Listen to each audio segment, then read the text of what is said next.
माझ्या मतदारसंघात सगळे भुजबळ साहेब कुठली होती, त्यांच्या विरुद्ध नंतर बाळासाहेबांनी मला तिकीट दिली, तुम्ही लोकांनी मला निवडून दिलं.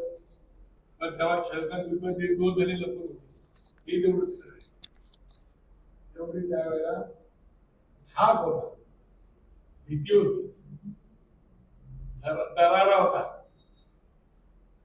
मग सेनेचा दरारा कार्यकर्ते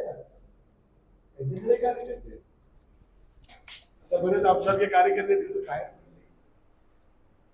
आम्ही काल पण लढा होतो, आज पण लढा होतो, उद्या पण लढा होतो. आणि अजूनही त्यांच्याकडे आता तरुण फळी खूप मोठी आलेली आहे आणि ती तरुण फळी निश्चितपणे पुढे जाईल. आता त्यांच्या पक्षाचा तो विषय मला माहिती नाही, ते काय करणार काय नाही करणार.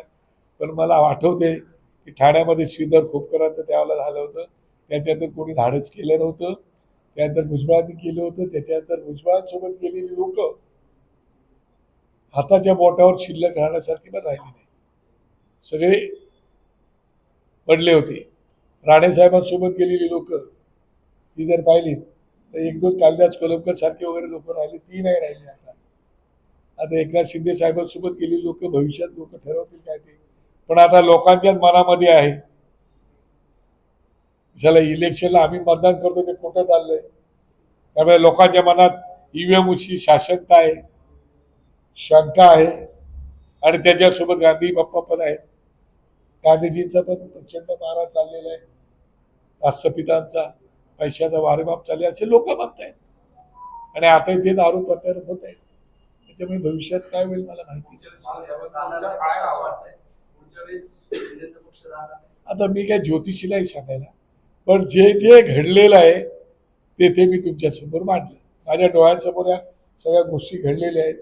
मी जेवढे वर्ष राजकारण काढले त्यात मी पाहिलेलं आहे. मी कधीच कोणत्या पक्षाविषयी वाईट बोलत नाही किंवा व्यक्तीविषयी वाईट बोलत नाही, पण जे झालेलं आहे ते मी सांगतो. मुंबईतला एक व्हिडिओ व्हायरल होतोय, मुंबईतला एक व्हिडिओ आहे, रेल्वेचा रेल्वे एक कर्मचारी आहे, तो असं सांगतो की मी मराठी बोलणार नाही आणि त्याला विचारलं जातं की मराठी काय, तो कदापि बोलणार नाही. व्हिडिओ व्हायरल होतो. मला असं वाटतं हा विषय आहे, त्या विषयावरती आपली लोक तिकडच्या लेवलवरती बघतील. मला वाटतं की ज्या राज्यात आपण राहतो त्या राज्याचा सन्मान केला पाहिजे, त्या राज्याच्या भाषेचा सन्मान केला पाहिजे, तिथल्या संस्काराचा सन्मान केला पाहिजे. मला आजही आठवतंय ज्यावेळेला राज ठाकरेंना बेळगाव कारवार ह्या विषयावरती प्रश्न विचारला होता, त्यावेळेला राजसाहेबांनी तिथल्या आमच्या मराठी माणसाला सांगितलं होतं की तुम्ही बेळगाव कारवारमध्ये राहता तर तिथली भाषा तुम्ही शिकली पाहिजे, त्या संस्कृतीची पण तुम्हाला एकरूप व्हायला लागेल.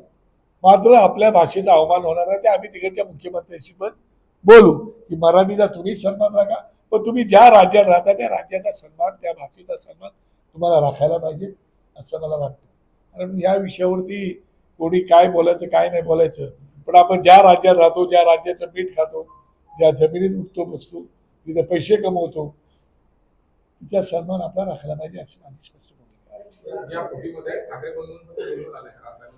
मला कल्पना नाही. आता इकडे दौऱ्याला असल्यामुळे मला कल्पना नाही, पण हल्ली ते बंधू एकमेकांना भेटत असतात, बोलत असतात.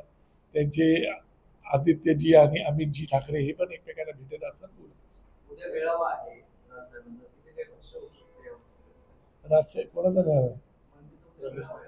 आता आमचा मेळावा तर उद्या कदाचित साहेब बोलतील सुद्धा. मी पण त्या मेळाव्याला उद्याला मेळावा मला 20 तारखेला मी 20 तारखेला त्या मेळावा आहे, त्याचे मला आत्ताच मेसेज आलाय. त्याच्यामुळे कदाचित त्याच्यामुळे ते भाष्य करू शकतो.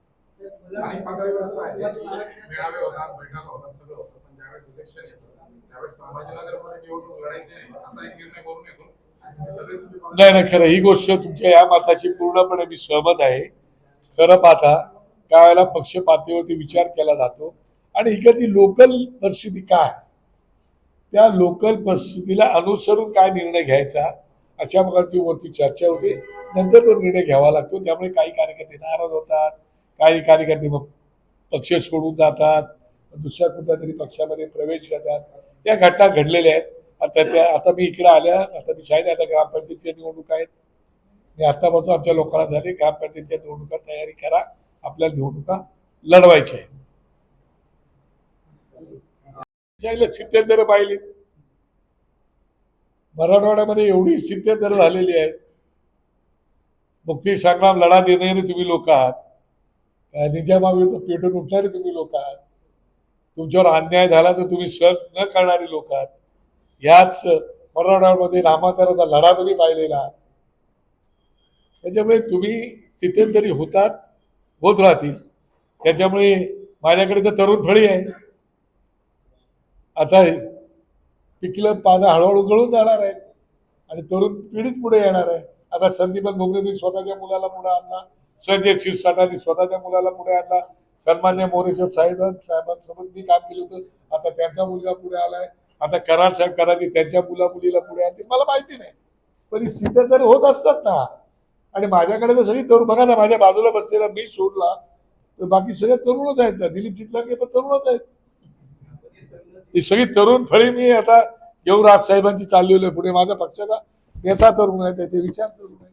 महाराष्ट्रामध्ये छत्रपती शिवाजी महाराजांची जेरोटोपची एक प्रतिकृती स्वर्ग शिल्प आहे, त्यावर चौकोन जैन समाजाचा झेंडा लावण्यात आला. हो, तो विषय मी बघितला, पण तो लगेच त्या समाजाच्या माणसाने तो काढून टाकला.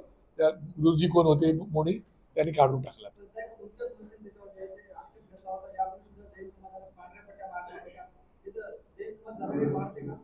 मला असं वाटतं, मला कसं आहे की याच्यापूर्वी असं काही गोष्टी नव्हत्या. पूर्वी आपण सलोख्याने सगळे राहत होतो. त्यांच्या भावना अशा आहेत की आमचे गुरु जे गुरुजी आहेत ते त्या पट्टीवरून चालतात, असं त्यांच्या भावना आहेत. आणि तो विषय हा पक्षपातीचा विषय. त्याच्यावरती परवा भाषणामध्ये साहेब त्याच्यावरती बोलतील, आपली भूमिका 100% येणार. त्यामुळे आज मी भाष्य त्याच्यावरती करणं उचित नाही असं मला वाटते. जर साहेब त्या विषयावरती बोलणार असतील तर मी बोलणं काय उचित नाही. पण कार्यकर्त्यांमध्ये खास करून छत्रपती संभाजीनगरमध्ये अशी भावना आहे, मेहनत एक करताना निवडणुकीच्या टायमाला किंवा पद द्यायच्या टायमाला वरिष्ठ दुसऱ्यांना आणून ठेवतात. कोणाला बसवलं मला सांगा तुम्ही? अशी एक कार्यकर्त्यांची भावना आहे. कोणाला बसवलं ते उदाहरण द्या मला. की मुंबईहून एखादा माणूस आम्ही पाठवला, की दुसऱ्या पक्षातून आणला त्याला पाठवला. एक सुहास दशरथी आला होता, लढाऊ माणूस होता, त्याला आम्ही आणलं होतं. नंतर त्यांचा प्रवास वेगळा, त्यांनी याचा गेले. दुसरा कोण माणूस आणून आम्ही यांच्या डोक्यावर बसवलं, तुम्हाला दाखवा.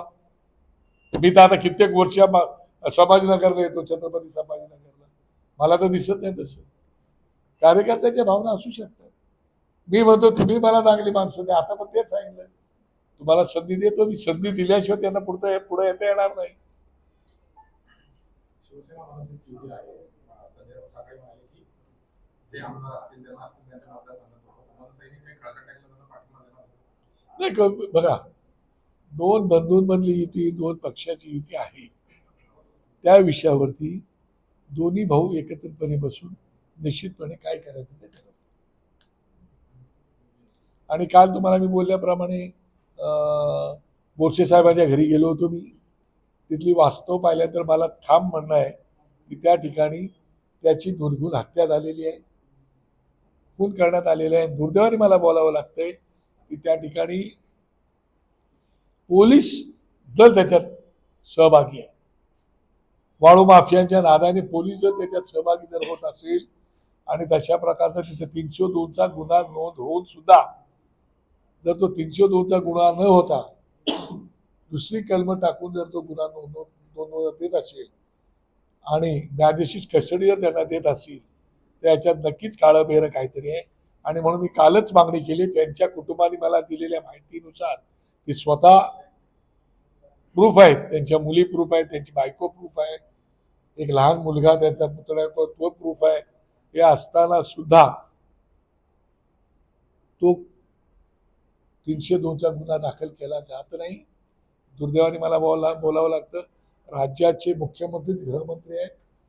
आजही आमचा गृहमंत्री म्हणून त्यांच्यावर विश्वास आहे. त्यांनी स्वतः ॲडव्होकेट आहेत, ते निश्चितपणे या गुन्ह्याचा तपास करतीलच.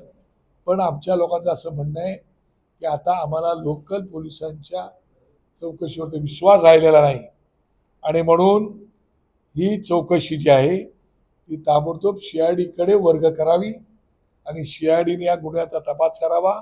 आणि दूध का दूध, पाणी का पाणी व्हावं. ही अनायासे राज्याच्या मुख्यमंत्र्यांना, गृहमंत्र्यांना संधी आलेली आहे. मी स्वतःही त्यांच्याकडून माहिती मागवली. ते मला माहिती आजपर्यंत उद्यापर्यंत माझ्या हातात येईल. मी मुंबईला गेल्यानंतर राज्याच्या डीजीना भेटणार आहे, त्यांना विनंती करणार आहे, साहेबांना त्याचा अहवाल देणार आहे राजसाहेबांना, आणि राजसाहेब हे सुद्धा कदाचित इकडं आपले सन्माननीय देवेंद्र फडणवीस यांच्याशी बोलतील आणि भेटही घेतील. मागील काही दिवसांपासून दोन्ही भाऊ एकत्र आले, बरेच चर्चा झाली. तुम्ही राज ठाकरे एवढ्या दिवसापासून ओळखता, असं वाटतंय का एक भाऊ आता संकटात आहे अशा या सगळ्या दुसरा भाऊ नव्हते किंवा काही आता ते मी काय करेन, मी ज्योतिषी आहे का? त्या दोघांच्या मनात काय झालं ते सांगेल मी सांगू शकत नाही, पण मला माहिती आहे की दोघांचं मनोमिलन उत्तम प्रकारचे झालेलं आहे आणि या विषयामध्ये ते एकमेकांशी बोलून सर देश योग्य तो भर निर्णय. में भी ऑपरेशन टाइगर के तहत पार्टी को सांसदों की खरीद पर बढ़ी जा रही है।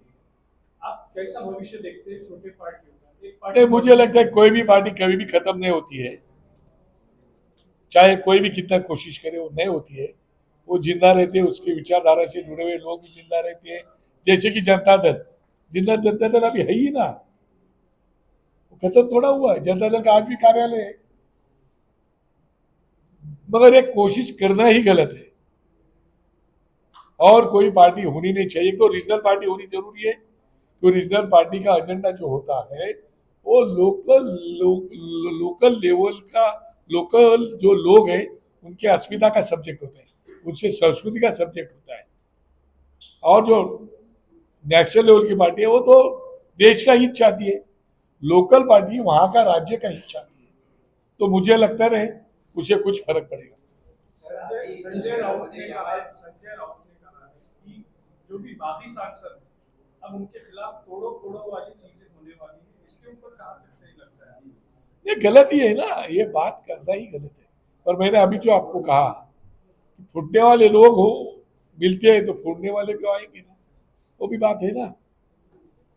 लेकिन आप भी उस पक्ष में एक समय रह चुके हैं, उस समय के एक बार ऐसे ही हुआ था, तो वो चीजें आज भी होने के चांसेस है? नहीं हुआ था बोलेगा तो क्या हुआ था? जब बाला साहेब ठाकरे थे उस वक्त थाने में जो घटना हुई, देखो बाला साहब ठाकरे आज भी होते थे ना तो किसी की डेयरिंग भी नहीं होती थी, बीजेपी की भी नहीं होती थी, वो भले घर पे रहते थे, पर ठीक है अभी हो गया, बात अलग है। पर लोग देख रहे हैं ना कि क्या चल रहा है, देख रहे। सर मराठवाड्यात मनसेचं प्रकट बघायला मिळणार. वेळेप्रसंगी आमची लोक चुकीच्या गोष्टी असतील तर ते करू शकतात, त्यांना आक्रमक व्हायला मी सांगितलेलं आहे। लोकांच्या सर्वसामान्य प्रश्नासाठी तुम्ही आक्रमकपणे आंदोलन करायला पाहिजे, अशा प्रकारचा मी त्यांना संदेश दिलेला आहे। सर लोग जो वोट देते हैं एमआयएम पक्ष होता, आता इस्लामिक पार्टी सुद्धा या शहरामध्ये चालू झालेली आहे. वातावरण कसं होणार आहे हे आपण का पाहतो?